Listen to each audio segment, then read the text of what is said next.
তো hi guys, আমাদের ফুচকা খেয়ে এসে আমরা চলে এসেছি। আমি জ্যাকেট প্যাকেট খুলে বসে পড়েছি। এবার বাইরে এতটাই ঠান্ডা, তোমাদেরকে যে বললাম আমি গিয়ে দেখাবো ফুচকার দোকানটা, মানে ফোনটা যে বার করবো সেটার আমার নেই, মানে এত বাইরে ঠান্ডা। আর তার থেকে বড় কথা হলো আমার ফোনটা আজকে দুবার হাত থেকে পড়ে যেতে যেতে বেঁচেছে। ওই জন্য ফোনটা আর পকেট দিয়ে বার করে নিই, জ্যাকেটের পকেটে ঢুকিয়ে রেখে দিয়েছিলাম। তা যাই হোক, পড়ে গেলে তো আমার ক্ষতি হয়ে যাবে না, ভিডিও বানাতে পারবো না। তো এখন বৈশাখী দি খাচ্ছে, এই যে আমার জন্য নিয়ে চলে এসছে, চুরমুর খাচ্ছে। তো যদি আপনারা বলেন যে প্রত্যেক দিন আমরা কেন চুরমুর বা ফুচকা খাই, ওটা আমাদের উইকনেস, আমরা প্রত্যেক দিনই খাই।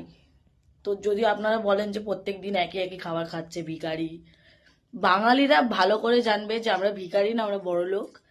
আমরা ফুচকা খেলে বড় লোক হয়ে যাই। আমরা প্রত্যেক দিন ফুচকা চুরমুর আমাদের প্রত্যেক